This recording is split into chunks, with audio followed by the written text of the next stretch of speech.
Hey guys, in this video, I'm going to talk about the 3 red flags that's indicating that you are a terrible business owner. Now, I know that sounds super harsh, and I'm going to probably ruffle a bit of feathers on this one. But we need to call a spade a spade.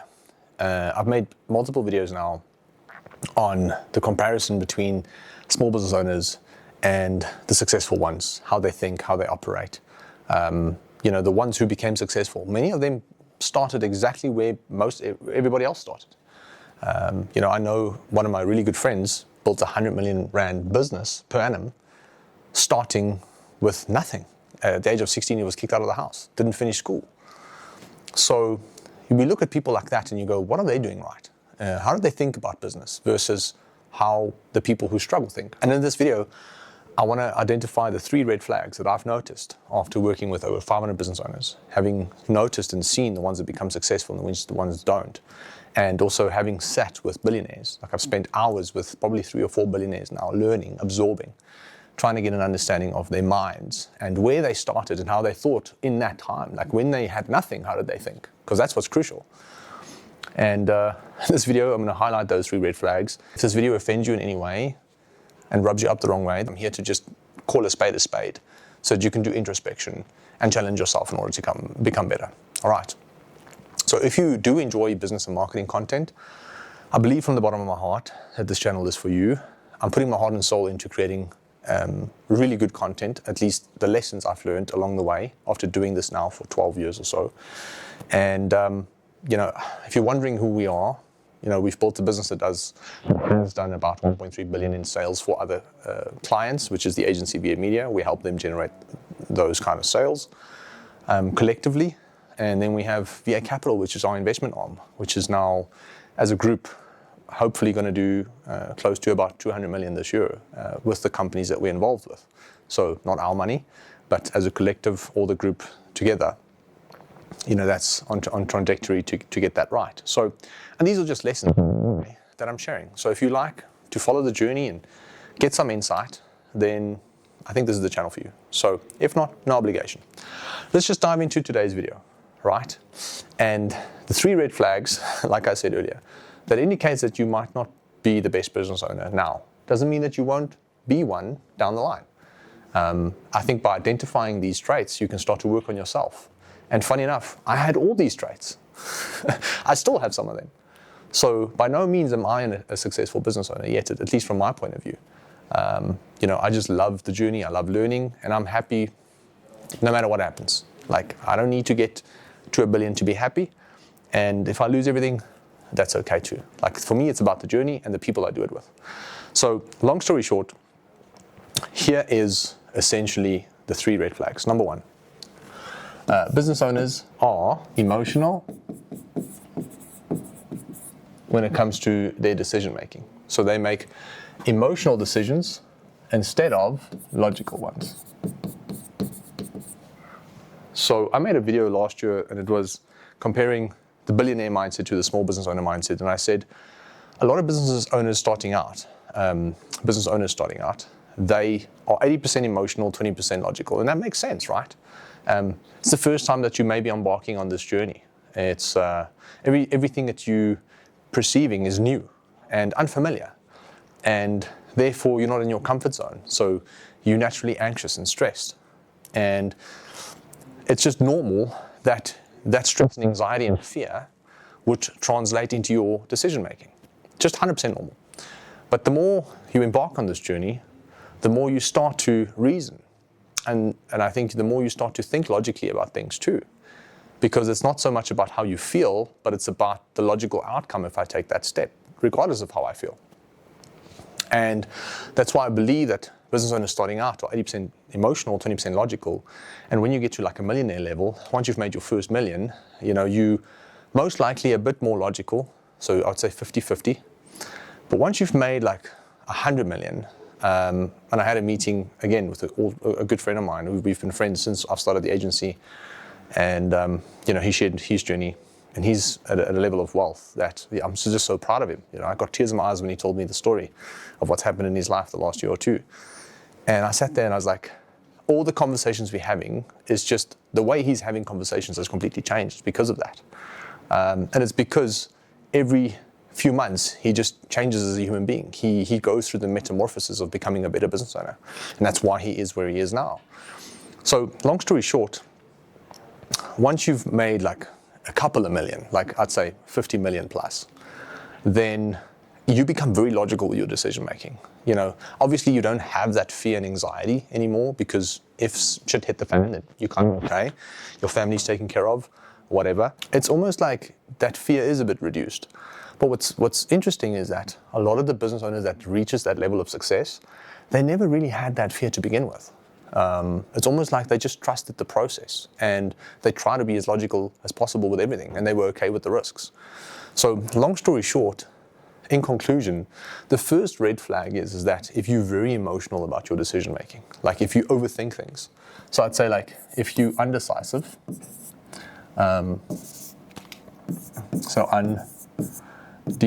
decisive, and you overthink,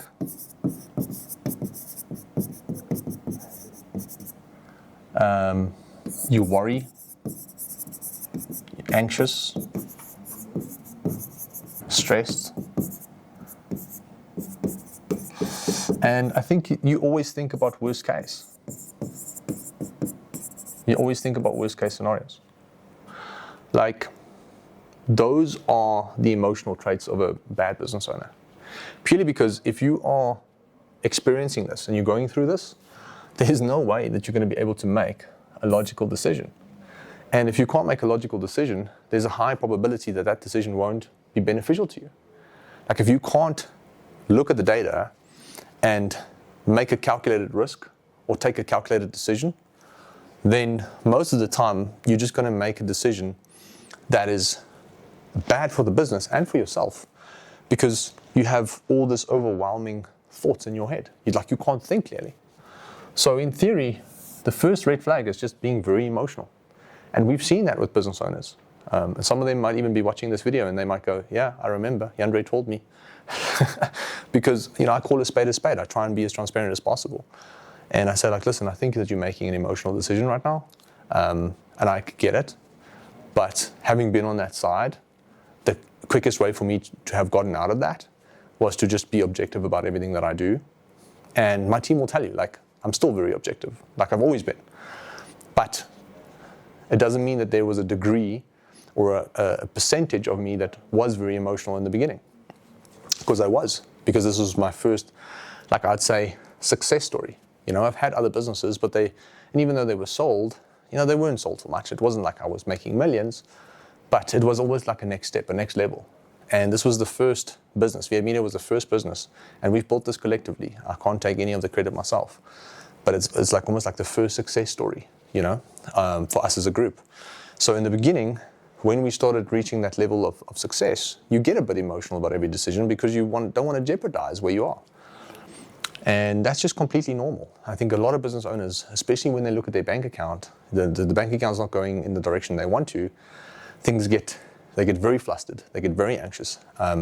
They start to treat suppliers unfairly. They get very short, they get very agitated, they sometimes ruin relationships. We've seen that happen. So at the end of the day, we have seen that the people who can stay calm, people who can look at things objectively, the people who can stay in control of their emotions, they start to make more calculated decisions, and those calculated decisions get them out of the shit that they're in a lot quicker, as opposed to being stuck in the mud. Because emotional decisions will get you stuck in the mud, and you won't get out if you keep making emotional decisions. So the first thing that you need to do is become aware of it. Okay? Just become aware of it. Everybody goes through this. It's completely normal. Just say, put your hand up and go, I know, I'm there. I will change today. Today it changes. And every time something happens that makes you feel your blood pressure rising, you can feel your heart rate increasing, your body's physiology is basically changing. When you feel that, you should know, or I'm going to stop making an emotional decision. So that's the first thing. You need to try and be as logical as possible with your decisions, and you need to stay in control of your thoughts as well, because you don't have to overthink things. You don't have to think about worst case scenario. What will be, will be. I always believe that the next step of the journey is already planned, and whatever you're going through next is just part of the process. However, you can find yourself stuck in a loop. And when you're emotional, you're stuck in a loop purely because you're not doing anything different. The situation might look different, but you are acting the same way in accordance to the event. So you think the event's different, but because you haven't changed, you have the exact same outcome. So the moment you change, the results start to change too, because you're starting to observe from other points of views. You're starting to look from a broader perspective. And I think that's the first thing you need to try and do for yourself as a business owner, is to move away from this and more into this. Okay. The second thing is that you just, as a business owner, you found yourself in a very saturated market, and you have mediocre products,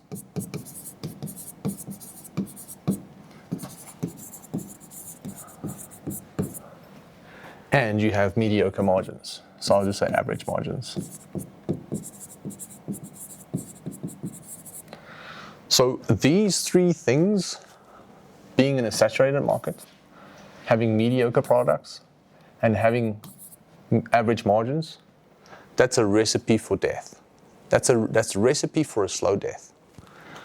You as a business owner need to find out if you are in a saturated market. Sometimes you can't change the market, but you can change what you sell in the market. Is there a way that you can change the products that you're selling and make them more unique? I made a video about the 5 things your business needs in order to crush it. Like the 5 things you need, the boxes you need to tick as a business, not as a business owner, as a business itself. And you can find them in the channel. But is there a way that you can make the product more unique? Because that'll affect how your marketing is impacted. It'll affect the business profitability, and it will affect the business, the growth of the business overall. And then, can you change the margins? Like, can you essentially allow, lastly, let me redo that. And then lastly, can you also improve this? Can you make that better? Can you improve your margins? Because if you have more margin in the product that you're selling, you will be able to make more profit in order to reinvest back into the business or take care of yourself and your family. So most people find themselves in a saturated market. So the first question is, can I pivot in my market? Is there something I can do differently? Is there another market where I can start selling in? Or if you can't, and you're like, well, I'm in the market and there's nothing else to do, then you can change maybe what you're selling, and you can maybe try and focus on increasing the average margins of those products as well. Okay, so the first red flag is being very emotional with every decision that you make. The second red flag is that you're in a saturated market with mediocre products with average margins. If you tick all 3 of those boxes, oh my goodness, you're gonna have to make a change quickly, very quickly, because this equals slow death of 1,000 cuts. And then the last thing, the number 3 is that they don't know, and now some people might know what I'm going to say, because I say this all the time, their numbers. Business owners often don't know what their gross profit is. Like, they just don't know. If I ask them what's your gross profit, they go 120%. I'm like, nope, that's not gross profit, because gross profit can only go to 100. You're referring to markup. You're referring to markup. Markup is what you add on top of the cost of the product. Okay? You're speaking from the point of view of the cost of the product and what you're adding on top of it. Right? So if it's $50 and you sell it for $100, then the markup is 100%. Okay? Let's just do the exercise here. If the product cost is 50 and you retail for 100, you're speaking from the point of view of the cost of the product, which is your COGS, and this is your recommended retail price, RPP. Now, 50, you're adding another $50 to that. 50 divided by itself is 1 times 100 is 100%. So this becomes 100% markup. Okay. But if you're referring to gross profit, then you're speaking on behalf of the retail price. So you're working backwards. How much profit percentage is left after the sale? So markup is how much profit do I put on to the cost of the product? How much money do I put onto it? You put 100% more money. Okay, great. Gross profit is referring from the point of view of the retail price. What's the percentage profit now? In this case, it'll be 50% because it's half, right? What's half of 100? 50. Okay, so 100%, what's half of 100%? 50%. Cool. That's why it's 50%. So your GP, in this case, will be 50%. So many business owners don't know these numbers. When I ask them, what's your GP? 150%. No, my choma, this new werk. What? Like, that's your markup. GP is important to understand because at the end of the day, let's say your GP is 50%.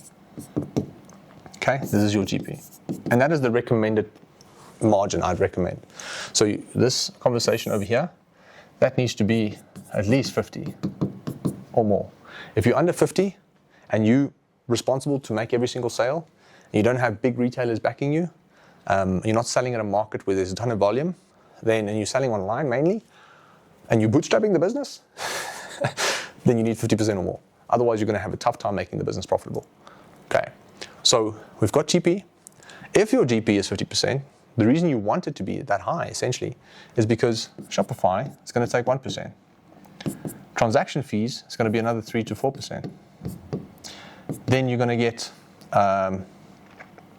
shipping, which could be another 10% of the whole price, because shipping is like $89 to sometimes 120, 100, and 130 bucks. So just after paying Shopify transaction fees and shipping, so I know what you're thinking, I'm adding the shipping to the customer. Well, that's not always the best thing to do, because that's why your conversion rate is so low, because the biggest pain point for a customer is shipping. So if you can find a way to reduce your shipping costs, then you're going to increase your conversion rate. But then if you don't have the margin to support it, you're going to struggle. So that's why that's so important. And then forget software, it's another 3%. I'd say maybe you've got picking and packing, whatever else you've got. But let's just take that, for example. 50 minus 1 is 49, minus another 4 is 45, 35. So what you're left with is already 35% profit, and that's what you need to run the business with. So if you sell on average 1,000 Rand, then you only have 350 Rand left to really run the business with, right? That's after you paying the cost of goods. So you need to run the business on this 350 Rand after every sale. And this is why your numbers are so crucial. So I'll ask people, okay, cool, what is your operating margin? And they won't know. Now, operating margin refers to, so let's say you made 1,000, or let's make it an equal number, 10,000 Rand revenue. You've got COGS of goods, COGS, which is your cost of goods sold. Let's say that is, in this case, you've got a 50% GP, so half of 10,000 will be 5,000. So you've got 5,000 Rand left. Okay, so your GP here equals 50%. But now you're operating the business. So operating expenses equals, let's say, 4,000 Rand. Now you've got 1,000 Rand left. This is not your net yet. Okay, because net is after tax and after VAT and all those things. This is just after operating expenses. So your operating margin, what is 1,000 out of 10,000? That's 10%. So your operating margin is 10%. That looks like 10K. 10%. And that is the average operating margin of most businesses, in theory. And then their net becomes like between 6, maybe 8. Yes, there are businesses that are very lean. We've had businesses as lean as 25%. Operating margin before tax, PBT, what we call it, before tax, profit before tax. So in essence, knowing your numbers is so crucial. But that's not just GP and operating margin, it's also things like, hey, what are you spending to acquire a customer? So if I had to make a list of numbers that are crucial, is GP, OP, operating profit, cost of acquiring a customer, lifetime value of a customer, Because essentially you want to understand what is it costing you, cost of acquisition, to get a customer for a life. So if that is $1,000 and the cost of acquisition is 300, at least there's 700 Rand profit in theory before cost of goods. Cost of goods is 50%, so you're left with 350. Okay, that's why these things are so crucial, because now you've got, again, 350 Rand to run the business with, in theory. So, and that 350 Rand, you have to hire people, you have to pay the rent, your telephone bill, all those things. So most business owners don't need this.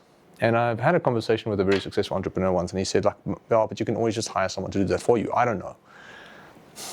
You know what, if you're bootstrapping a business and you don't have investors and you don't have capital just to deploy, and you're bootstrapping every single month, meaning that you're taking your own hard-earned money. I mean, V8 Media, the V8 group was built on between 20 to 35,000 Rand savings. Literally, we have taken no outside money. And we've bootstrapped what we've got today.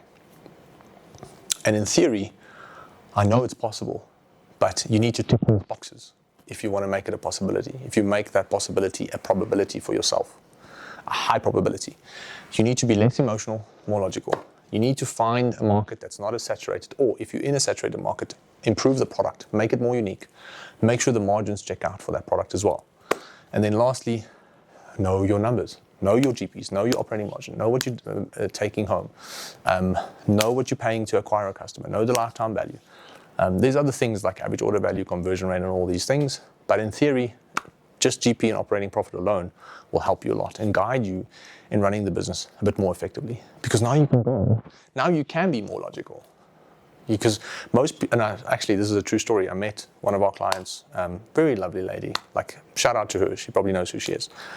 She runs a very successful online store. We've helped her for the last 2 years, and we sat down, and it came down to her biggest thing that's holding her back is fear. She's got a very successful business, and I was like, but why are you scared? And in theory, a lot of the decisions that she's making is emotional. And when I asked her about the business numbers, she didn't know. So I said, you see, ignorance in this case is not bliss. Knowing your numbers gives you confidence. It gives you strategy. It gives you ideas, because you're like, okay, this is what we can do to improve it. And the moment you think like that, you gain confidence, you gain a sense of belief, and you gain a sense of optimism. But when you're ignorant to the numbers, you just see you're going backwards and you feel hopeless because you don't know what to do. There's nothing to bank. There's no solutions available except random people throwing words at you.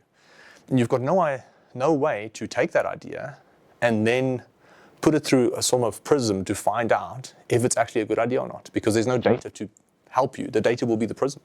So that's why these red flags is a good indication that you're on the wrong path. And if that's you today, I encourage you to fix it.